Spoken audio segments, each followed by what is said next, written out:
आदाब नाज़रीन, आप देख रहे हैं जी इस्लाम। आपके साथ मैं हूं शबनम हसन। नजरिया में हम बात करेंगे अफगानिस्तान के हालात पर, क्योंकि 150 भारतीयों के पहले अगवा होने की खबर आई, लेकिन अब वो हिफाजत के साथ हैं। ये खबर सामने आ रही है। इसी मौजू पर बात करेंगे।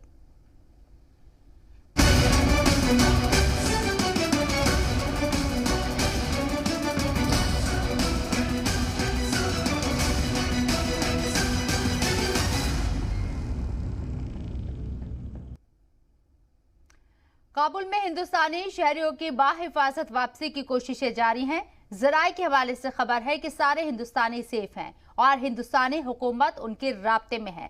पहले ये खबर आई थी कि काबुल में तालिबान ने हिंदुस्तानी कोऑर्डिनेटर को पकड़ लिया है और 150 हिंदुस्तानियों के बारे में इत्तला नहीं है, लेकिन अब जराये के हवाले से खबर यह है कि ये सभी हिंदुस्तानी महफूज है। वहीं अफगानिस्तान में एक तरफ काबुल एयरपोर्ट पर मुल्क से बाहर जाने के लिए लोगों की भीड़ दिखाई दे रही है, तो दूसरी तरफ तालिबान की तरफ से कहा जा रहा है कि वो सबको साथ लेकर चलेगा। लेकिन काबुल में मोस्ट वांटेड दहशतगर्द खलील हक्कानी के होने की खबर ने सनसनी मचा दी है। खलील हक्कानी पर अमेरिका ने 37 करोड़ रुपए का इनाम रखा है। दूसरी जानिब अफगानिस्तान पर कब्जे के बाद तालिबान को सलामती काउंसिल से राहत की उम्मीद जताई जा रही है। दहशतगर्दों की बैन की हुई फहरिस्त में शामिल अब्दुल गनी बरादर का नाम हटाने की चर्चा शुरू हो गई है, क्योंकि अमेरिका ने पिछले साल ऐसा करने का वादा किया। हालांकि सबके बीच कल अमेरिकी सदर जो बाइडेन ने तालिबान को इंतबाह भी किया था। उन्होंने कहा है कि अमेरिकी फौज पर किसी भी हमले का फौरी और जबरदस्त जवाब दिया जाएगा। ऐसे में अफगानिस्तान के हालात को लेकर अमेरिका के फैसलों पर सवाल उठने लगा है। आज हम इसी मुद्दे पर बात करेंगे, लेकिन उससे पहले देखते हैं ये खास रिपोर्ट। अफगानिस्तान में पैदा हुए बहरान पर अमेरिकी सदर जो बाइडेन ने कहा कि अफगानिस्तान से लोगों को महफूज निकाला जा रहा है।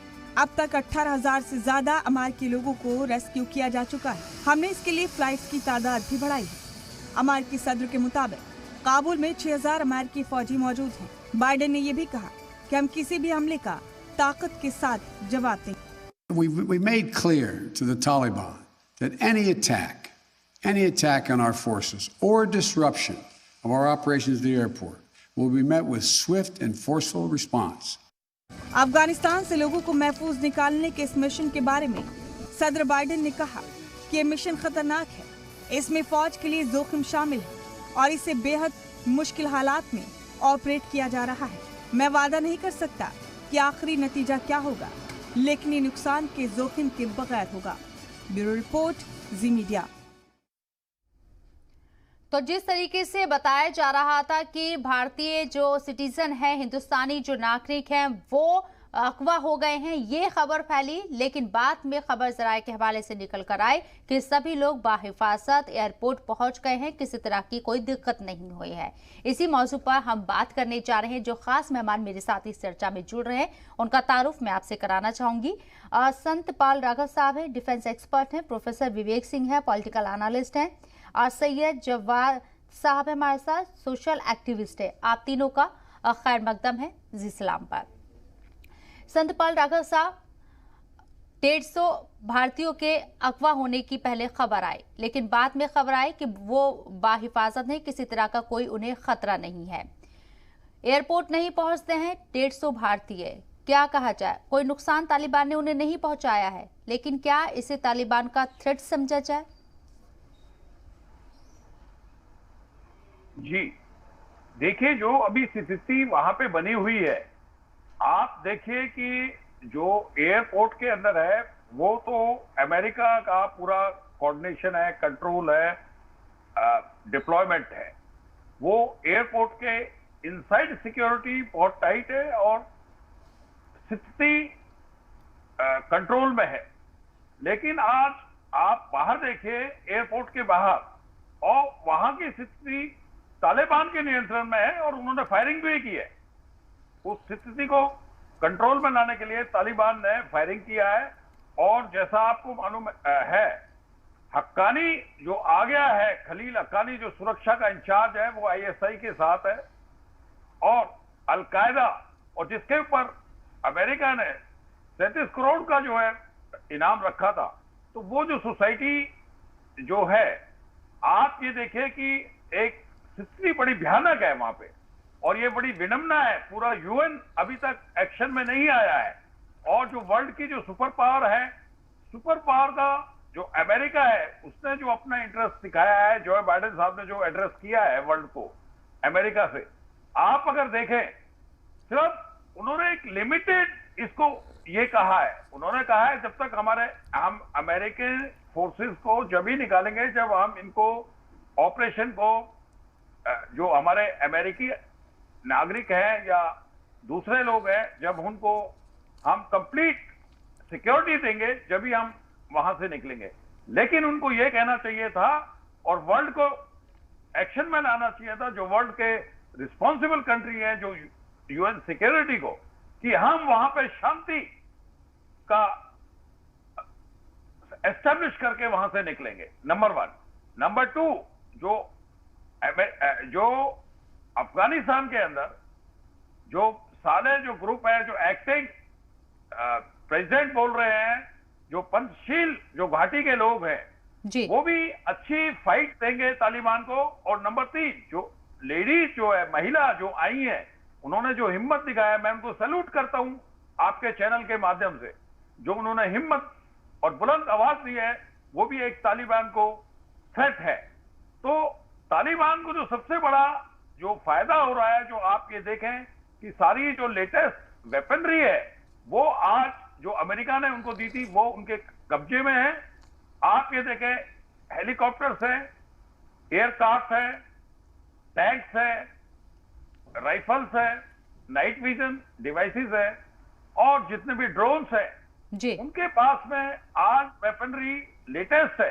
अमेरिका को मैं आपके चैनल के माध्यम से ये निवेदन करना चाहता हूं पूरे वर्ल्ड को, कि अमेरिका को जो ये वेपन ये है, जो इनके पास है, तालिबान के पास जो कब्जे में है, इसके लिए उनको कुछ ना कुछ सख्त कदम उठाने चाहिए, और ये वेपन तालिबान के पास नहीं होने चाहिए। अगर ये वेपन तालिबान के पास हो गए तो एक भयानक स्थिति है, वो उसको बहुत के खिलाफ, मानवता के खिलाफ जो है इस्तेमाल करेगा। बिल्कुल।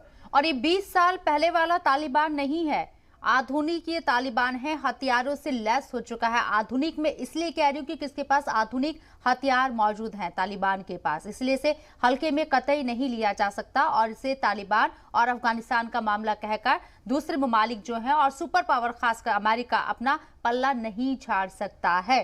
प्रोफेसर विवेक सिंह, आपसे मैं जानना चाहूंगी, तमाम बाइटें आप सुन रहे हैं, आप जो बाइडेन ने भी कल कहा है कि दहशतगर्दी के खिलाफ वो किसी को नहीं बख्शेंगे, ठीक है, अमेरिकी सैनिकों पर अगर हमला होता है तो सख्त कदम उठाएंगे, सख्त कार्रवाई करेंगे। लेकिन आप मुझे बताइए, खलील हक्कानी जैसा शख्स आतंकवादी तालिबान अफगानिस्तान की सरजमी पर देखा गया है, क्या इंतजार कर रहे हैं जो सुपर पावर है और जो नाटो फोर्स है, क्या ये लोग इंतजार कर रहे हैं कि भाई कोई अटैक होगा तभी हम इस पर कार्रवाई करेंगे? देखिए शबनम जी, जो आपने कहा, जो हक्कानी जो नेटवर्क पे चलाने वाला उधर है, उससे कहीं ना कहीं ये दिख रहा है कि स्थिति कितनी गंभीर है। अगर मैं भारत के परिप्रेक्ष्य में बात करूं तो देखिए, डिप्लोमेसी का एक तकाजा होता है कि हम कुछ भी क्लियर नहीं करते, और यह बहुत स्पष्ट होने चाहिए कि हमें अभी कम से कम कुछ हफ्तों तक हमें वेट एंड वॉच की पॉलिसी अपनानी पड़ेगी। हमें कुछ ऐसा नहीं कहना है या कुछ हमें ऐसा नहीं दिखाना है, क्योंकि तालिबान ने अभी फिलहाल ऐसा डायरेक्टली ऐसा कुछ नहीं कार्रवाई किया है जिससे लगे कि वो भारत के विरोध में है। और जब तक हमारे, देखिए, एक अनुमान के मुताबिक लगभग 1000 लोग वहां पर हैं, हालांकि आधिकारिक आंकड़ा अभी नहीं आया है, लेकिन जितने लोग भी वहां पर हैं अफगानिस्तान में हैं, उनको पहले सकुशल देश वापसी कराना सबसे इम्पोर्टेंट है। और 140 लोग आए, 85 लोग आ रहे हैं, और तो कहीं ना कहीं हम इस पर फोकस कर रहे हैं। आपने बात किया अमेरिका का, तो देखिए, अमेरिका या नाटो फोर्सेस को उन्होंने अपना पल्ला पूरी तरीके से झाड़ दिया है। आप देखिए, 20 सालों में उन्होंने अफगानिस्तान पे जंग लड़ा, 65 लाख करोड़ रुपया उन्होंने खर्च कर दिया, उनके 2500 से ज्यादा सैनिक अमेरिका के मारे गए, 20,000 से अधिक सैनिक जो है घायल हो गए। उस स्थिति में एक राष्ट्रपति जो है वो बोले कि हम संकल्प लेते हैं कि अफगानिस्तान से तालिबान को समाप्त कर देंगे, जॉर्ज डब्ल्यू बुश, उनके बाद ओबामा जी आ गए, ओबामा जी ने जंग को और तेज कर दिया। तीसरे राष्ट्रपति जो डोनाल्ड ट्रंप जी आए, उन्होंने एक डील कर दिया, दोहा डील, आपको पता ही होगा। उसमें उन्होंने एक बोल दिया अफगानिस्तान में कि तालिबान के खिलाफ जो भी कार्रवाई है वो एक सीमित दायरे में होगी। और अभी जो राष्ट्रपति हैं जो बाइडेन, उन्होंने सेना की वापसी का उन्होंने घोषणा कर दिया। तो देखिए, अमेरिका केवल इस तथ्य पे आपको ध्यान देना चाहिए शबनम जी, और बिल्कुल यह स्पष्ट है कि वह अपने नागरिकों के हित की सुरक्षा के लिए जिम्मेदार है, और एक देश को अपने नागरिकों के हित की सुरक्षा और हित और उनकी सुरक्षा का ध्यान रखना चाहिए। तो अगर कुछ अटैक होता है अमेरिकी फौज के ऊपर या फिर जो है वहां पे जो लोग अमेरिका के हैं, तो अमेरिका या नाटो फोर्सेस कार्रवाई करेंगे। आपने ब्रिटेन के प्रधानमंत्री का काफी बयान सुन लिया है, आपने राष्ट्रपति के अमेरिका का भी बयान सुन लिया है। तो कहीं ना कहीं वो लोग जा चुके हैं और अब वो लोग यहाँ पे ज्यादा दखलंदाजी नहीं करेंगे। रही बात यहाँ पे जो अभी वेपन्स की बात कर रहे थे कि आज 20 साल के पहले का हमारा जो तालिबान है, नहीं है, बिल्कुल सही है। और उसके पीछे है कौन? उसके जो वेपन्स हैं, चाहे वो ड्रोन हो चाहे वो मिसाइल उसके पास है, कहां से आई? अमेरिका ने दिया। बाकी जो बचा था उसको चीन और पाकिस्तान ने मदद कर दिया है। तो कहीं ना कहीं जो 150 लोगों को अभी देखिए, मैं फिर से लगातार मैं बात कर रहा हूं कि अभी अपनी इमेज को चमकाने के लिए अफगानिस्तान में तालिबान ये सब दिखा रहा है कि वह डेमोक्रेटिक प्रोसेस को फॉलो करेगा, लेकिन अंत में वही होगा जिसका हम सबको डर है।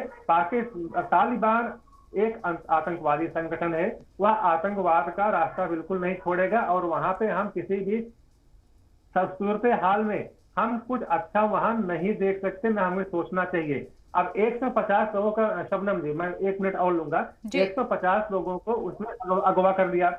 150 लोगों को अगवा करने के बाद वहां से स्टेटमेंट तालिबान का क्या आ रहा है कि हमने ऐसा कुछ नहीं किया है। अगर तालिबान में, क्योंकि उसका कब्जा हो गया है, अगर तालिबान ने नहीं किया तो फिर किसने किया है? इसका मतलब है कि वहां आईएसआई या दूसरे और तंजीमें भी हैं, वो भी सक्रिय हैं, तो उनमें से किसी का हो सकता है। लेकिन बहुत खुशी की बात है कि जो भी 150 लोग का अपहरण हुआ था उसमें ज्यादातर भारतीय थे। और तो ये तो हिंदुस्तान के लिए ना सर, ये तो हिंदुस्तान के लिए कि एक इंतबा है, एक इशारा है हिंदुस्तान के लिए कि आप ज्यादा ना बोले हमारे खिलाफ, अगर ऐसा होता है तो हम अपनी हद को पार कर सकते हैं। ये एक इंतबा दे दिया उन्होंने खुले तौर पर, अभी कुछ नहीं कहा लेकिन उन्होंने इशारा तो कर दिया है।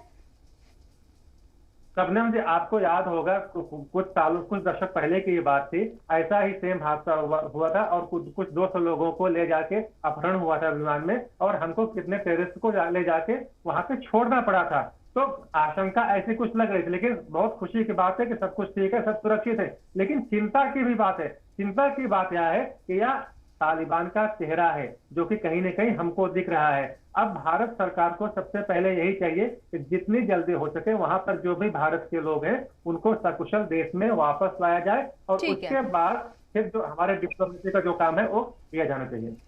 ठीक है सैयद जवाद साहब, आपसे मेरा सवाल है कि काबुल एयरपोर्ट पर अमेरिका का कब्जा है, भारत अपनी तरफ से क्या कोशिश कर रहा होगा एविक्यूशन के लिए? देखिए, सबसे पहले मैं भारत सरकार की तरफ से खासतौर से मैं विदेश मंत्रालय को काफी वक्त से देख भी रहा हूँ, पढ़ भी रहा हूँ और उनकी को समझने की कोशिश भी कर रहा हूँ कि बैकडोर से तो बात हो रही है उनसे, लेकिन दिक्कत ये आ रही है कि हमारा बहुत सा इन्वेस्टमेंट अफगानिस्तान में लगा हुआ है और इस वक्त वो बहुत ज्यादा खतरे में हमारा इन्वेस्टमेंट है, पहली चीज। दूसरी चीज हमारा ये है कि हमारे नागरिकों की सुरक्षा सबसे पहले है और सबसे पहले ही आनी चाहिए और उनको वहां से निकाल के आना चाहिए।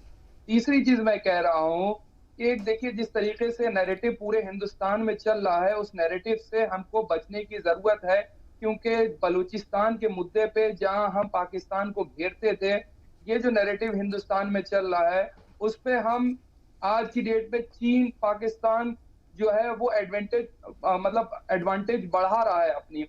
आने वाले वक्त में आज ही मैंने रूसी व्लादिमीर पुतिन का जो है मैं देख रहा था, उन्होंने बहुत वार्म वेलकम करने की बात करी है, तालिबान को एक्सेप्ट करने की बात है, और उसके बाद चाइना भी उनको एक्सेप्ट करने जा रहा है, उसके बाद पाकिस्तान तो उनको बोल ही रहा है, उसके बाद हम देख रहे हैं कि आप ईरान को देखेंगे और आने वाले समय में सऊदी अरब को भी देखेंगे कि वो हो सकता वो तालिबान को मान्यता दे दे या एक्सेप्टेंस कर ले। हमारे भारत के लिए एक चिंता का विषय है कि हमारे भारत की राजनीति के अंदर जल्द से जल्द हमारे जो विदेश मंत्री हैं, हमारे प्रधानमंत्री, गृह मंत्री जी हैं, उनको जल्द से जल्द एक स्टैंड क्लियर करना चाहिए कि वो तालिबान को क्या मानते हैं, क्या वो तालिबान को आतंकवादी मानते हैं या नहीं मानते। इसके ऊपर एक उनको स्टैंड क्लियर करना चाहिए, क्योंकि हम जितने बड़े बड़े डिप्लोमेट्स को सुन रहे हैं, चीजें सुन रहे हैं या इंटरनेशनल लेवल पे डिप्लोमेट्स को सुन रहे हैं, उनकी बातों से ये जाहिर हो रहा है कि वो तालिबान को थोड़ा समय देना चाह रहे हैं। तो ये एक बड़ी विडंबना है और हमारा जो इन्वेस्टमेंट, भारत सरकार का इन्वेस्टमेंट फंसा हुआ है, उसके ऊपर हमारी डिप्लोमेसी क्या रहती है, उसके ऊपर हमें सोचना चाहिए। और चौथी चीज मैं सबसे बड़ी ये कहना चाहता हूं कि कट्टरवाद से बनी हुई सरकारों का हमको विरोध करना चाहिए। और जैसा कि अब हम देख रहे हैं अफगानिस्तान में लोग निरंतर उनके खिलाफ सड़कों पे आ रहे हैं और उनका विरोध भी स्टार्ट हो गया है।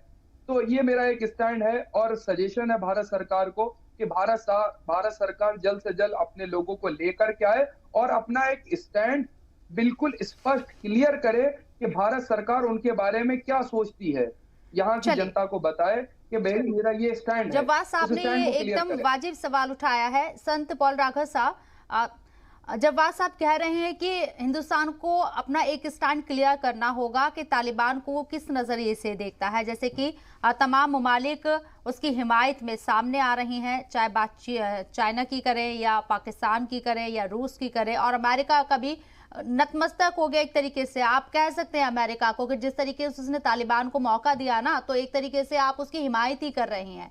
इसको कहने में अब कोई दो राय नहीं है। ऊपर खाने आप दिखा रहे हैं कि आप उसके साथ नहीं है। तो क्या लगता है संत पॉल साहब आपको कि इंडिया अभी किस स्थिति में है, किस हालत में, वेट एंड वॉच की स्थिति में है, या फिर हमारे जो नागरिक हैं वहां फंसे हुए पहले उनको निकाल लिया जाए उसके बाद कुछ कहा जाए? देखिए, जो हमारी फर्स्ट प्रायोरिटी है वो हमारे नागरिकों को सुरक्षित निकालना है, नंबर 1। नंबर 2, इंडिया का जो अगेंस्ट आतंकवाद के खिलाफ आवाज उठा रहा है, लगातार हमारे प्रधानमंत्री जी और हमारी जो भी यूएन के अंदर एक्सटर्नल अफेयर मिनिस्टर, जो भी प्रतिनिधि हैं यूएन में, वो आतंक को कुचलने के लिए आवाज उठा रहे हैं। लेकिन अभी जो स्थिति बनी हुई है वो हमें फर्स्ट प्रायोरिटी अपने नागरिक हैं उनको सुरक्षित निकालना है। इंडिया का स्टैंड बड़ा क्लियर है आतंकवाद के खिलाफ, बट अभी वेट एंड वॉच है। और जो सीसीएस की मीटिंग हुई थी उसमें भी बड़ा क्लैरिटी से उन्होंने बोल दिया था, हम प्रत्येक नागरिक को वहां से सुरक्षित निकालेंगे। और जो आज दुनिया आप देख रहे हैं, जो मॉर्निंग में विजुअल्स आए हैं, जो आए हैं वहां पे, आऊंगी मैं, कंप्लीट कर लें फिर आपके पास आऊंगी। काबुल के अंदर जो तालिबानों ने जो वहां पे बाहर कंट्रोल कर रहे हैं एयरपोर्ट के बाद, उन्होंने खुलेआम फायरिंग की है। लोगों के अंदर दहशत और खौफ इतना बढ़ा दिया है कि जो लोग एयरपोर्ट के आ रहे थे उनका भी रोकना उन्होंने बहुत मुश्किल कर दिया है। तो स्थिति बड़ी नाजुक है। इसमें जो लीड लेनी चाहिए एज ए बिग ब्रदर और super power, that is America, जो वहां पे 20 साल में रहा था, उनको थोड़ा सा और खुल के आगे आना चाहिए। अपने नागरिकों के अलावा उनको स्टेटमेंट रहनी चाहिए कि वहां पे हम peaceful situation, law and order को जब तक नहीं आएगा हम वहां से नहीं निकलेंगे। लॉ एंड ऑर्डर जब आ सकता है, आप देखें जो 150 किलोमीटर दूर है पंचशील, वो भी उनको टक्कर देगा। नॉर्दर्न अलायंस भी टक्कर देगा। जो सलाह जो है उन्होंने भी कहा है कि हम एक्टिंग प्रेसिडेंट हूं, मैं लेजिटिमेट हूं, सिचुएशन वहां पे जब तक नहीं आएगी। और विडंबना यह है जो इस्लामिक कंट्रीज है, जो ओआईसी के मेंबर हैं, वो खुल के सामने नहीं आ रहे हैं। और जो नेबरिंग अफगानिस्तान के बॉर्डर्स हैं, वो जो कंट्रीज हैं, उन्होंने भी जो उनके मुस्लिम भाई हैं जो अफगानिस्तान है, उनके लिए भी काफी बैरिकेड्स लगा दिए हैं, उनको भी नहीं कर दिया है। मानवता के को देखते हुए मैं आपके चैनल से माध्यम से ये अपील करना चाहता हूं जो हेड ऑफ द गवर्नमेंट को, बिकॉज आपका चैनल इन देशों में देखा जाता है जी कि रिफ्यूजियों को आप शरण दें, वो मानवता के नाम पे शरण दें। आज वहां से स्थिति बड़ी खराब है। जो भी नेबरिंग कंट्री है, जो अफगानिस्तान के लैंडलॉक के जो आते हैं, उनको दें, उनकी मदद करें और उनमें एक विश्वास जगाएं कि हम आपके साथ हैं। और ओआईसी को भी मैं अपील करना चाहता हूं, हेड ऑफ द स्टेट को, वो भी एक कदम आगे आए और इसका एक सॉल्यूशन निकाले जो कि स्थिति सामान्य बने और सामान्य नागरिक को एक भरोसा और एक विश्वास हो वहां पे सांस लेने के लिए। ठीक है, ओआईसी को भी आगे आना चाहिए और दीगर। जवाद साहब, मैं आऊंगी आपके पास, एक छोटी सी ब्रेक के लिए रुकना पड़ा, इसके बाद मैं आपके पास आऊंगी एक छोटी सी ब्रेक के लिए। ओआईसी को आगे आना चाहिए और तमाम दीगर ममालिक जो है उनको हक के लिए आवाज तो कम से कम उठानी चाहिए, क्योंकि वहां के जो शहरी है उनके लिए कोई आवाज नहीं उठा रहा है। एक छोटा सा ब्रेक, जल्द हाजिर होंगे। अफगानिस्तान के अंदर जो हालात है, इस बीच तमाम जो मुल्क हैं वो अपने अपने शहरियों के बारे में सोच रहे हैं कि कैसे उन्हें वहां से बाहिफाजत निकाला जाए। ठीक है, उनकी जिम्मेदारी अपने शहरियों के बारे में सोचना, लेकिन क्या अफगानिस्तान के जो लोग वहां जुल्म सितम का सामना कर रहे हैं उनके बारे में क्या इनकी जिम्मेदारी नहीं बनती है कि इनके लिए हक की आवाज बुलंद करें और इनकी हिफाजत को सुनिश्चित किया जाए, यकीनी बनाया जाए। तमाम खास मेहमान मेरे साथ मौजूद हैं। सैयद जवाद साहब, आपसे मैं जानना चाहूंगी यही सवाल। सब विवेक साहब, मैं आऊंगी। जवाद साहब बहुत देर से इंतजार कर रहे थे, बोलना चाह रहे थे कुछ। जवाद साहब, क्या आपको नहीं लगता है तमाम जो दीगर मुल्क हैं वो अपने शहरियों को बाहिफाजत बाहर निकालने की बात करें? ठीक है, जैसे कि मैंने कहा कि उनकी जिम्मेदारी है, प्रायोरिटी है कि उन्हें ऐसा करना है, लेकिन क्या अफगानिस्तान के जो लोग हैं क्या उनके लिए ह्यूमन राइट्स कुछ नहीं है? क्यों नहीं आवाज बुलंद की जा रही है? वो लोग भी वहां से जाना चाहते हैं। देखिए, अफगानिस्तान के मुताल्लिक से मैं बोलूं कि ये सबको पता था कि क्या काबुल में होने वाला, और ये एक दिन में नहीं हो गए, ये पूरा प्लान था। जब आपने देखा कि दोहा एग्रीमेंट के अंदर तमाम दीगर मुल्क और अमेरिका और उनके बीच पैक्ट हुआ, पीछे से बैकडोर से हमारे भारत को भी पता था, तो ये पता सबको था क्या होने वाला है। देरी कहाँ हुई, चूक कहाँ हुई, जहां तक मुझे लग रहा है लोगों को ये नहीं एक्सपेक्ट था, या सरकारों को ये एक्सपेक्ट नहीं था कि ये इतनी जल्दी हो जाएगा। पहली चूक ये थी, पता सबको था तो हमें पहले से तैयारी करके रखनी चाहिए थी, और हमने पहले से तैयारी नहीं की। तमाम अखबारात, तमाम न्यूज चैनल एजेंसीज पे ये आ रही थी कि अब वो काबुल से इतने किलोमीटर दूर रह गए, 30 किलोमीटर रह गए, दुनिया भर की हमारे पास न्यूज आ रही थी। तब हमने देरी क्यों करी? पहली चीज। दूसरी चीज, दो सुप्रीम पावर चाइना और रूस इनको एक्सेप्ट करने जा रहे हैं, और उनके साथ देखिएगा तमाम सेंट्रल एशिया की कंट्रीज इनको एक्सेप्टेंस देंगी। तब उस वक्त मैं अपने देश भारत की जानिब से जानना चाह रहा हूं कि उस परिस्थिति में भारत का स्टैंड क्या होगा। ज्यादा दिन नहीं जाएंगे, बहुत मुश्किल से आप 15 से 20 दिन में एक पिक्चर जो है वो क्लियर लग जाएंगी। और जब उनसे ये एग्रीमेंट कर लिया गया था और उन्होंने ये स्टेटमेंट दिया था कि हम किसी भी लोगों को जो रहना चाहते हैं वो रह सकते हैं, हम किसी को जबरदस्ती परेशान नहीं करेंगे, ये अमेरिका से पीस समझौता उनका हुआ था।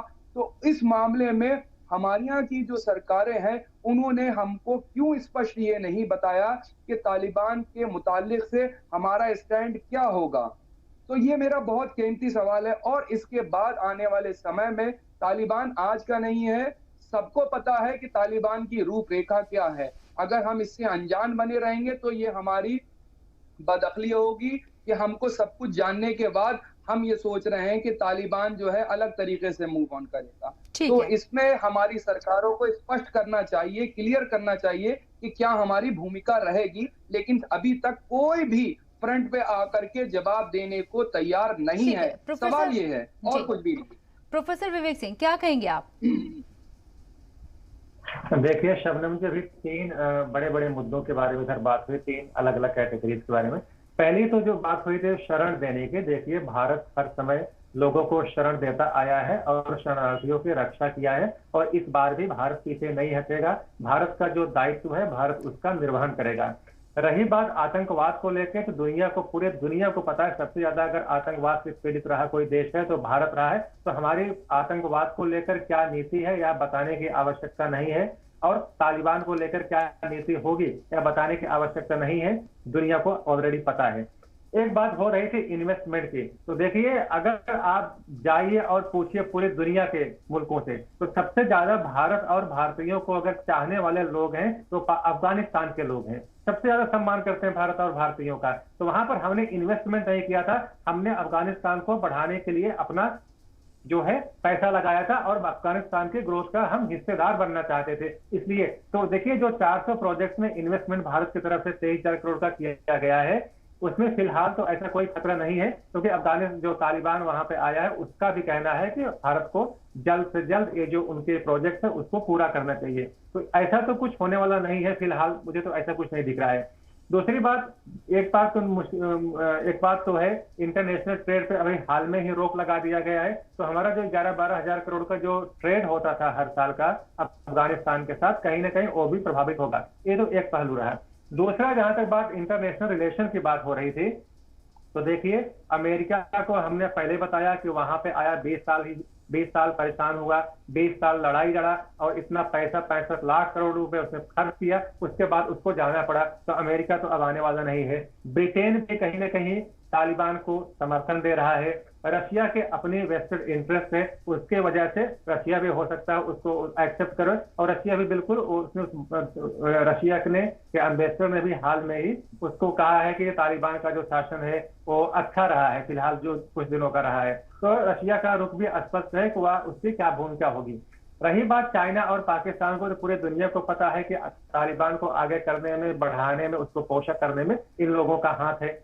अब रही बात, अभी जो सैयद जब्बार जी 2 बात कर रहे थे, तो एक बात तो मैं बहुत क्लियरली बोलना चाहूंगा कि देखिए, स्टैंड भारत का क्या है तालिबान को लेके, इसको बिल्कुल स्पष्ट किए जाने की कोई आवश्यकता नहीं है और ना भारत सरकार ऐसा करने वाली है। तो आप एक क्यों समझना चाहते हैं कि भारत सरकार स्पष्ट करे कि तालिबान को लेकर वो एक्सेप्ट करेगी कि नहीं, तालिबान को वो आतंकवादी संगठन मानती है कि नहीं। तो तालिबान को लेकर कूटनीति का एक पहलू बहुत इंपॉर्टेंट है कि हमें अभी फिलहाल जब तक हमारे देश के नागरिक आ जाए, और उसके बाद भी कूटनीति में कुछ भी अगर आप बात करें तो कुछ भी स्पष्ट नहीं किया जाता है। तो हमें स्पष्ट ना तो करना चाहिए और ना स्पष्ट करने की कोई आवश्यकता नहीं है कि तालिबान को लेकर हम क्या सोचते हैं। दूसरी बात यह है कि डिप्लोमेसी में, खास करके फॉरेन जो अफेयर्स होते हैं उसमें, डिप्लोमेसी में हम ऐसा नहीं कर सकते हैं। शब्बाज जी, आप समझिए, सबको पता है कि दोहा एग्रीमेंट साइन हुआ था, सबको पता था कि यहाँ पे जो है तालिबान का शासन होने वाला है, लेकिन हम ऐसा नहीं बोल सकते क्योंकि अपने जो है इंटरनेशनल रिलेशन जो है, जो कूटनीति है, उसकी कुछ इंपॉर्टेंट प्रिंसिपल्स होते हैं। तो हम नहीं बोल सकते और ना हमको बोलना चाहिए। तो एक बात मैं आपको क्लियर कर दूं जव्वाद जी कि ये आप जो पूछ रहे हैं इसका आपको उत्तर नहीं मिलेगा। ठीक है जव्वाद जी, छोटा सा जवाब, छोटा सा, फिर मुझे पॉल साहब के पास जाना है। छोटा सा जवाब।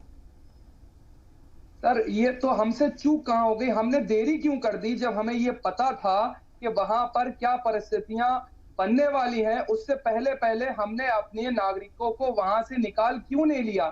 हमें तो पता था, हमारे डिप्लोमेट्स को पता था, हमारी सरकार को पता था, ये परिस्थिति बनने से पहले ही क्यों नहीं निकाल लिया गया। सवाल ये है। ठीक है, समझना चाहूंगी जिस तरीके से तालिबान भारतीय जो वाणिज्य वहां पर है, दूतावास हैं, भारतीय दूतावास पर छापे मारे जा रहे हैं, ताले तोड़े जा रहे हैं, तलाशी ली जा रही है, इसे क्या समझे?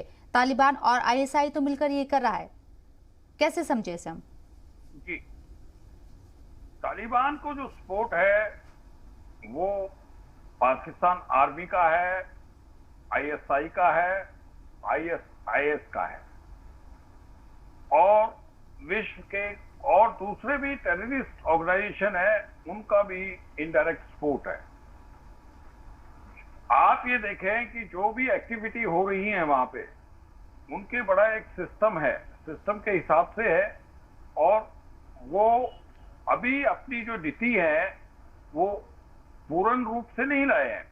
वो आज ही जो विजुअल्स दिखाए गए थे कि जो फायरिंग की है, अंधाधुंध फायरिंग की है उन्होंने काबुल शहर के अंदर, जो लोग एयरपोर्ट की तरफ आते थे, अगर उनका एक मानवता के कोई विशेष प्रेम प्यार मानवता के लिए होता तो लोगों को अपील करते, वहां पे सिस्टमाइज उनको ट्रांसपोर्ट अवेलेबल कराते, एयरपोर्ट को लाते और सिस्टम को, जब वो काबुल में ही सिटी के अंदर ही नहीं कर पा रहे हैं क्योंकि एक हित का काम है, एक मानवता का काम है। जो जाना चाहता है वो जाइए, और जो बाहर के जो लोग हैं, जो विदेशी लोग हैं वहां पे, उनको सेफ पैसेज देना चाहिए था, तो उनका एक बहुत बड़ा सम्मान होता।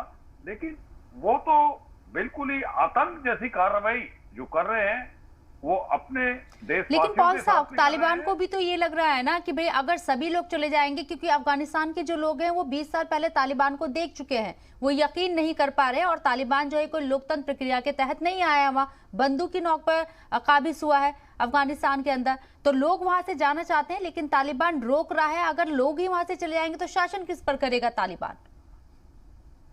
जी, आपका जो आप कह रहे हैं मैं उसको मानता हूं, लेकिन उनको एक मॉडल रूप से एक एग्जाम्पल देना चाहिए, रोल मॉडल बनना चाहिए, एक रिस्पॉन्सिबल तरीके से उनको एक अपील करनी चाहिए, उनको अपना एजेंडा देना चाहिए, उनको लोगों के अंदर विश्वास जगाना चाहिए कि हम आपके साथ हैं, हम आपको रिहेबिटेट करेंगे, हम आपको सुरक्षा देंगे।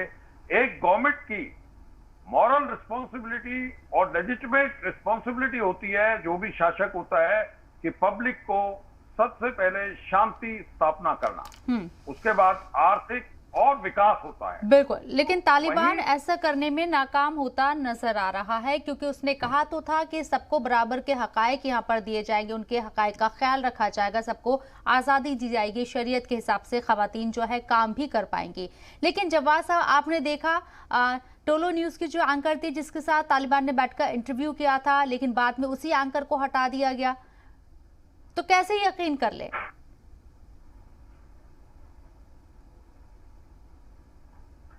जी के ऊपर, इसी परेशानी के ऊपर तमाम लोग डिस्कशन कर रहे हैं। जी, पहली चीज, उनका स्टैंड पहले से ही क्लियर है, उनकी आइडियोलॉजी पहले से भी क्लियर है, वो छुपी हुई आइडियोलॉजी पर काम नहीं कर रहे थे और उन्होंने खुल करके अपनी आइडियोलॉजी दुनिया के सामने जाहिर करी। लेकिन अगर इस चीज को लोग नहीं समझ पा रहे हैं या लोगों को समझना नहीं चाह रहे हैं, अंदर खाने क्या बातचीत हो रखी है, क्यों एकदम से जो है एक्ट करा गया और जो है फोर्सेस सारी बाहर निकली, पूरी नेटो फोर्सेस बाहर निकली, ये एक बहुत बड़ा सवाल था। कहीं ऐसा तो नहीं है, क्योंकि वहां पे सबसे ज्यादा हमने देखा खनिज तत्व है, उसके बाद वहां पे अफीम की किस तरीके से खेती होती, कुछ ऐसा तो मुआहदा नहीं हुआ कि फार्मास्यूटिकल कंपनीज के साथ कि तुम मुझे ये ओपीएम दोगे और मैं इस तरीके से यहाँ पर करूंगा, या कुछ आकर के जो है खनिज तत्वों के ऊपर बात करेंगे, जैसे वहां पे लिथियम बहुत ज्यादा है, या बड़े बड़े मुमालिकों से ये है कि हम आकर के आपको टेक्नोलॉजी सवाल करेंगे। तो ये बहुत बड़े से इश्यूज थे, और जहां तक मुझे ये लगता है कि सबको सब कुछ पता था, जितनी भी सरकारें हैं, जितने भी देश की, और दो सुप्रीम पावर इसको एक्सेप्ट करने जा रही हैं, तो ये एक दिन में नहीं हुआ। अशरफ गनी का भाग जाना, छोड़ जाना, नहीं, ये तो पूरी कहानी जो थी ये पहले से लिखी गई थी जवाद साहब। ये जग जाहिर हो चुका है, अमेरिका ने और रूस ने जिस तरीके से तालिबान को बढ़ाया, और एक तरीके से कहा जाएगा 20 साल में तालिबान को मजबूत करने में अमेरिका ने किरदार अदा कर दिया। नहीं तो तालिबान की हिम्मत नहीं थी, तालिबान की हिम्मत नहीं थी। बिल्कुल। दूसरी चीज मैं ये कह रहा हूँ मोहतरमा, मुझे लगता है सेंट्रल एशिया में अमेरिका ने अगर सबसे ज्यादा किसी को फंसाया है इस मुद्दे पे, तो भारत सरकार की पीठ में खंजर भोंकने का काम इस वक्त अमेरिका करके गया है, और हमको एक ऐसी परिस्थिति में छोड़ गया है जिससे हमारे भारत देश में एक अजीब सी नहीं, जवाद साहब, भारत को डायरेक्टली कोई थ्रेट नहीं है, डायरेक्टली भारत को कोई खतरा नहीं है तालिबान के आने से, लेकिन हाँ इनडायरेक्टली जो है, जो आतंकी संगठन है उनका मनोबल बढ़ेगा, ये मैं मान सकती हूँ। ठीक है, बिल्कुल बिल्कुल यही कहना चाह रहा हूँ मैं, मेरा कहने का मतलब यही है। ठीक है, ये भारत सरकार को बहुत सोच समझ करके स्टेप लेना होंगे। बिल्कुल, और वो पॉलिसी बन रही होगी अंदर खाने। उम्मीद है कि हमारी जो हुकूमत है वो पूरी कुव्वत रखती है इन तमाम चीजों से निपटने के। प्रोफेसर विवेक सिंह साहब, मेरा सवाल आपसे है, भाई भारत की तरफ से ऐलान किया गया है कि अफगानिस्तान से जो हिंदू और सिख आना चाहते हैं वो भी ई वीजा के तहत अप्लाई कर सकते हैं और आ सकते हैं, हिंदुस्तान में शरण ले सकते हैं, बहुत अच्छी बात है, लेकिन इनकी तादाद हजारों में है, कैसे मैनेज होगा? देखिए, आपकी बात शब्दों में बिल्कुल सही है, क्योंकि बहुत लोग हैं और भारत सरकार ने कहा है कि जो वहाँ पे सिख समुदाय के लोग हैं या जो हिंदू समुदाय के लोग हैं वो आ सकते हैं। तो देखिए, अभी कितने लोग आना चाहते हैं, कितने लोग अप्लाई करते हैं, फिर उसका क्या प्रोसेस होगा, वो तो सरकार डिसाइड करेगी। और सरकार ने सोच समझ के ही यह फैसला किया है और इतने लोगों को हम ला भी सकते हैं, इसमें कोई दो राय नहीं है। रही बात, अभी बात हो रही थी कि कितने, देखो 4 करोड़ के आसपास लोग अफगानिस्तान में हैं, तो सब तो छोड़ के जाने वाले नहीं है। अफगानिस्तान के जो मूल लोग हैं, खासकर के पश्तून, 42% उनकी आबादी है, सब तो वहीं रहने वाले हैं। तो देखिए, ऐसा नहीं है कि हम अपने लोगों को हम यहाँ पे मैनेज नहीं कर सकते हैं, हम मैनेज कर सकते हैं। लेकिन जो अभी बात उठाई जा रही है, और आपने बिल्कुल ठीक कहा कि भारत को प्रत्यक्ष रूप से कोई खतरा नहीं है। हाँ, अप्रत्यक्ष कुछ इन्वेस्टमेंट का है, कुछ ट्रेड का है, इसका कुछ भारत को नुकसान हो सकता है, और इसके अलावा भारत को कोई नुकसान नहीं है। रही बात तालिबान के, मैं बार बार कह रहा हूं कि देखिए, उनकी आइडियोलॉजी सबको पता है, वो क्या करने वाले हैं वो भी सबको पता है। उन्होंने बोला था कि भारत को कोई चिंतित होने की आवश्यकता नहीं है, 150 लोग अगवा हो गए। उन्होंने बोला कि भारत के दूतावास को कोई खतरा नहीं है, वहां जो दूतावास बंद पड़े थे उनका भी ताले तोड़ के वो क्या जांच कर रहे हैं, भगवान जाने। गोली महिलाओं के ऊपर अधिकार की बात कर रहे थे कि सारे के सारे हुकूक जो है महिलाओं को दिया जाएगा, महिलाओं के ऊपर गोली चला दिए। और यहाँ तक कि बड़े बड़े जो न्यूज एंकर्स हैं, जो काम करने वाले महिलाएं हैं, उनको बोल दिया गया कि अभी आप घर पे बैठिए। तो हमें सबको पता है कि एक आतंकवादी संगठन की मानसिकता नहीं बदल सकती। और यह बिल्कुल सही है कि अमेरिका जैसे देशों ने इसको पाला पोसा है, और उन्हीं की हथियारों की वजह से जो 3 लाख अफगानिस्तान के सैनिक थे, उन्होंने घुटने टेक दिए और ये 40,000 जो है जीत के चले आए हैं। तो कहीं ना कहीं एक बहुत बड़ा पक्ष ये तो है, इसमें कोई दो राय नहीं है कि सबसे ज्यादा खनिज तत्व अफगानिस्तान के पास है, और अफगानिस्तान में इन खनिज तत्वों को लेकर भी बहुत सारे देश हैं, खास करके चाइना, ये जो है इसीलिए वहां पे है क्योंकि उसको ट्रेड बढ़ाना है, अपनी जो है शक्ति को बढ़ाना है। खास करके भारत से उसको कंपटीशन है, अमेरिका से उसको कंपटीशन है, उसको आगे बढ़ने के लिए वह अफगानिस्तान को जरूर इस्तेमाल करेगा। तो एक मुश्किलें हैं, लेकिन जहां तक भारत का सवाल है, भारत के पास केवल एक मुश्किल दिख रही है कि कैसे अपने लोगों को वहां से लाए। और हो सकता है, आपने जैसे बिल्कुल कहा कि बहुत ज्यादा लोग अगर आना चाहेंगे, उस स्थिति में भारत सरकार को सोचना पड़ेगा कि उनको हम कैसे यहाँ पर मैनेज कर पाएंगे। जी बिल्कुल। पॉल साहब, आपसे मेरा सवाल ये है कि जैसे कि कहा कि लोगों के तमाम दीगर ममालिक के अपने मफाद हो सकते हैं, जाती मफाद हो सकते हैं कारोबार के लिहाज से, लेकिन मैं आपसे ये समझना चाह रही हूँ कि दहशतगर्दी की बिना पर क्या जाती मफाद को देखना चाहिए, क्योंकि कोई मुल्क आगे नहीं आ रहा है। OIC बिल्कुल खामोश है। भाई वहां कौन है? मुसलमान ही है ना। आप मुसलमानों की आवाज जब इतनी बुलंद करते हैं तो उनके लिए क्यों नहीं आवाज उठाई जा रही है? पंजशीर से बगावत की आवाज शुरू हो गई है, लेकिन सुपर पावर सब खामोश हैं। जी, अगर आप इस नैरेटिव को देखें, अमेरिका के जो प्रेसिडेंट साहब हैं, उन्होंने जो विड्रॉल किया है किसी भी कंट्री से, कोई भी जो ट्रुप्स आते हैं वो एक प्लान बनाते हैं और गवर्नमेंट को वहां पे लेजिटिमेट गवर्नमेंट को मजबूत करके ही तभी लौटते हैं। आप इस केस में देखेंगे कि ये नैरेटिव इस तरह का है कि बड़ा लिमिटेड नैरेटिव है। उन्होंने एक भी दफा ये नहीं कहा कि हम अफगानियों के लिए, उनके नागरिकों को हम सुरक्षा देंगे और ये हमारा नैतिक दायित्व है। तो इसके अलावा आप अगर देखें, वहां के प्रेसिडेंट साहब जो अशरफ गनी साहब थे, वो लास्ट मिनट तक भी ये कहते रहे, और जो सबको मालूम था, जो डिफेंस एक्सपर्ट्स हैं या पॉलिटिकल हेड्स हैं, डिप्लोमेट्स हैं, उनको अच्छी से पता था किसी हिसाब से तालिबान जो है स्वीपिंग, बहुत तेजी से स्विफ्ट एक्शन से वो काबुल तक आया और उसको कोई रेजिस्टेंस नहीं थी। जो भी लोग जानते हैं, उनकी ट्रेन्ड आर्मी, लेजिटिमेट आर्मी, जो उसपे कि पूरे देश का भी पैसा लग रहा है, टैक्स पेयर है, उन्होंने पूरे देश के साथ धोखा दिया है। मैं ये कहूंगा, जो उनके प्रेसिडेंट साहब ने तो धोखा दिया ही है, लेकिन उनके जो जनरल हैं उनकी आर्मी के, अफगान आर्मी के, उन्होंने भी देश के साथ गद्दारी की है ये एक बहुत बड़ा मैं कह रहा हूं जी। क्योंकि एक सैनिक को या एक कमांडर को ये एक देश की शपथ दी जाती है, देश की सुरक्षा की शपथ दी जाती है। मैं ये कहना चाहता हूं, आज जितने भी मानवता के नाम से जितने भी ओआईसी कंट्रीज हैं, जो बॉर्डर जिनके साथ एडजॉइनिंग लगता है, उनको रिफ्यूजी के तौर पे जो अफगान शरणार्थी जाते हैं उनको पूरा अरेंजमेंट करना चाहिए और अमेरिका को आगे आना चाहिए, यूएन को भी अपना रोल दिखाना चाहिए। मैं इंपॉर्टेंट बात कहता हूं कि आप वहां पे यूएन पीस कीपिंग फोर्स क्यों नहीं लाते हैं? हमारे अफ्रीका में जहां पे वार प्रोन कंट्रीज है, सोमालिया है, सूडान था और जितने भी कंट्रीज हैं जहां पे पीस कीपिंग फोर्स है, आप लाइए। एटलीस्ट न्यूट्रल है पीस कीपिंग फोर्स और वहां पे वो लेजिटिमेट गवर्नमेंट जब तक आएगी वो अच्छी तरीके से लोगों को सुरक्षा दे पाएंगे। तो मेरा ये आपके चैनल के माध्यम से है, यूएन को वहां पे शीघ्र से शीघ्र पीस कीपिंग फोर्स लाई जाए। पीस कीपिंग फोर्स में सब जगह के कॉन्टिजेंट होते हैं, यूरोप के भी होते हैं, अमेरिका का भी होगा, एशिया के भी होंगे, ये मिक्स कॉन्टिजेंट होता है और अंडर यूएन ऑपरेट होता है। तो लोगों के अंदर एक विश्वास आएगा और बाकी के जो कंट्रीज है वहां पे स्थिति बड़ी कंट्रोल में आ जाएगी। तो हमें आपके चैनल से माध्यम से मैं अपील कर रहा हूं कि वहां पे यूएन की पीस कीपिंग फोर्स लाए और शांति का माहौल करें और रिहेबिटेट करें लोगों को।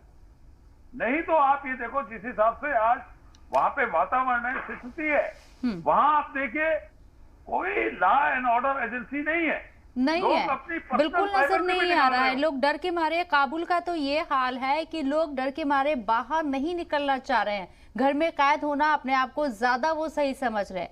आप बताइए, जो सड़कें आम लोगों के लिए चहल पहल के लिए बनी है, लेकिन खौफ का मंजर देखिए कि लोग वहां निकलने से गुरेज कर रहे हैं। जो लोग मुखालिफत कर रहे हैं और हिम्मत जुटा पा रहे हैं सिर्फ वही नजर आ रहे हैं और बाकी लोग अपनी जान बचाने के लिए गुहार लगाते हुए अपने घरों में बंद हो गए हैं। जवाद साहब, जब हम तमाम लोगों के मुस्तकबिल की बात करते हैं, आपने देखा होगा क्या कहते हैं, फिलिस्तीन और इजराइल का जब मामला उठा था तो तमाम मुल्कों ने आवाज बुलंद की थी। अमेरिका हो, आईसी हो, तमाम लोग जो है सामने आए थे और लड़ाई को रुकवाया भी क्या। लेकिन अफगानिस्तान के अंदर ऐसा होता हमें नजर नहीं आया। तो क्यों? क्या तालिबान से इन लोगों को किसी तरह का डर है या तालिबान को ये लोग इतना मजबूत समझ रहे हैं कि अगर कुछ बोलेंगे तो तालिबान उन्हें ही नुकसान ना पहुंचा दे, ये उन्हें खदशा है? नहीं, देखिए, मेरा कहने का मौजू ये है कि यूएन की फोर्सेस हो गई या यूरोप की फोर्सेस हो गई या नेटो सेना हो गई, ये सबसे पहले ही पता था कि भाई तालिबान इख्तिदार में आ रहा है, तो उन्होंने अपनी फोर्सेस क्यों उठाई, पहली चीज। दूसरी चीज, तालिबान के मुताल्लिक से कि हिंदुस्तान के अंदर भी पता था कि क्या होने जा रहा है। अगर हम अपनी फोर्सेस उतार सकते और अमेरिका ने मांगा भी था कि भाई आप चाहिए अपनी फोर्सेस लेकर के डाल सकते हैं चीजें, तो हमने तो मना कर दिया था कि हम भाई इस तरीके की चीजों में नहीं इन्वॉल्वमेंट हो रहे हैं। देखिए, दो सुप्रीम पावर उनको एक्सेप्ट करने जा रही है। प्रॉब्लम कहां पर आ रही है? रूस और उसके बाद आपका चाइना और सेंट्रल एशिया की कंट्रीज। तो ये एक अलग तरीके का पैक्ट बनना है जिसमें यूएन भी मदाखलत नहीं करना चाहेगा, जहां तक मुझे लग रहा है। हालांकि करना चाहिए। और फिर मैं बोल रहा हूं कि देखिए, फलस्तीन के मुद्दे के ऊपर मतलब एक क्लियर स्टैंड भारत ने ले लिया था कि भाई वो फलस्तीन के साथ हैं, इजराइल के साथ नहीं है। यहाँ पर भी मैं ये कहना चाह रहा हूँ कि स्टैंड लेने में दिक्कत हो रही है और कोई भी, मैं क्लियरली कह सकता हूँ कि ना ओआईसी बोलेगा, ना यूएन के लोग बोलेंगे, ना आप देखिएगा सेंट्रल एशिया की कंट्रीज नहीं बोलेंगी, कोई नहीं बोलेगा। ये फिर कह दे रहा हूँ और बहुत स्पष्ट तौर से साफ गोही के तौर पे बोल दे रहा हूँ, कोई कुछ नहीं बोलेगा।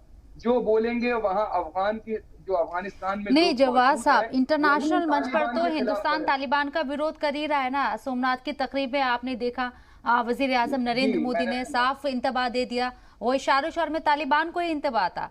इसके साथ ही आपने हमारे फॉरेन मिनिस्टर को भी सुना। तो इंटरनेशनल मंच पर विरोध हो रहा है तालिबान का। यूएन में ले जाना चाहिए इस मुद्दे को उठा करके कि भाई जो अमेरिका ने इतना बड़ा ब्लेंडर करा है और सेंट्रल एशिया कंट्रीज के अंदर लोगों को छोड़ करके अचानक से चला गया है, इस मौजू के ऊपर हमें अमेरिका से भी सवाल करने होंगे कि अचानक से जो प्रोफेसर विवेक सिंह, चाइना से हमारे रिलेशन कैसे हैं? सरहद पर तनाज़ा चल रहा है, पाकिस्तान से आतंकवाद को लेकर हम अब तक लड़ रहे हैं। आप देखिए ना, हमारे जो पड़ोसी हैं चारों तरफ से हम घिरे हुए, ऐसे में तालिबान से हम पंगा लें? शबनम जी, आपने बिल्कुल ठीक कहा, और इसी सबको देखते हुए भारत इसमें ना तो कुछ बोल रहा है ना उसका कोई एक्टिव इन्वॉल्वमेंट है, और ऐसा बहुत स्ट्रेटजी के तहत की जा रही है। और आपने शबनम जी बिल्कुल सही कहा कि प्रधानमंत्री नरेंद्र मोदी जी का जो उन्होंने बोला है वो तालिबान को लेकर ही बोला था, और भारत कभी भी ऐसे मुल्क का या ऐसे गिरोह का या ऐसे संगठन का समर्थक नहीं हो सकता जो कि मानवीय मूल्यों की हत्या करे। तो जाहिर सी बात है, भारत का रुख बिल्कुल क्लियर है। भारत अफगानिस्तान तालिबान को बिल्कुल जो है वो एक आतंकवादी संगठन की तरह ही मानता है, लेकिन डिप्लोमेसी के कुछ रूल्स हैं, प्रिंसिपल्स हैं, जिसके तहत हम सार्वजनिक रूप से इस बातों को नहीं कर सकते। हाँ, हम इशारों में इन बातों को कह सकते हैं। दूसरी बात, अभी बात हो रही थी यूनाइटेड नेशंस की। देखिए, सबसे सही मौका है यूनाइटेड नेशंस को अपनी धाक दिखाने का और अपनी ताकत को दिखाने का। यूनाइटेड नेशंस का यही काम है कि दुनिया में कहीं पर मानवीय मूल्यों के और मानवीय अधिकारों के साथ अगर समस्या है तो उस पर यूनाइटेड नेशन को आगे आना चाहिए। और रही बात यूनाइटेड नेशंस में मुद्दे को लेकर, लोग जाएंगे, जो देश है इस मुद्दे को वहां पर उठाया जाएगा, इसमें कोई दो राय नहीं है।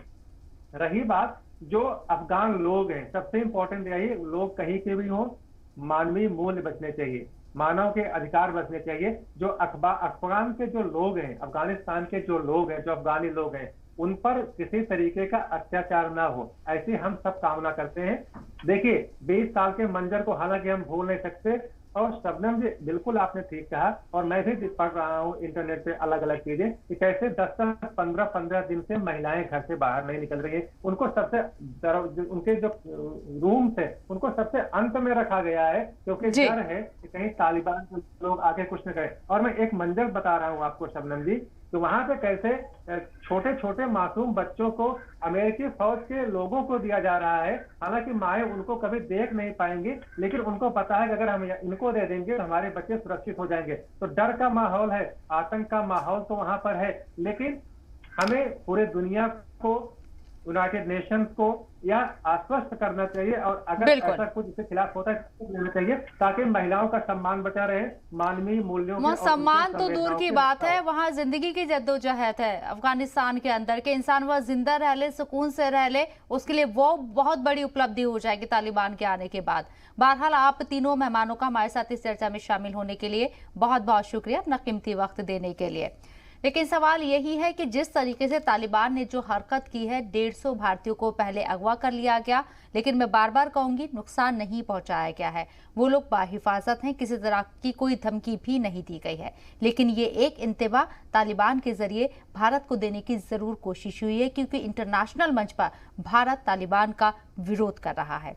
आज के नजरिया में इतना ही, दीजिए इजाजत, आदाब।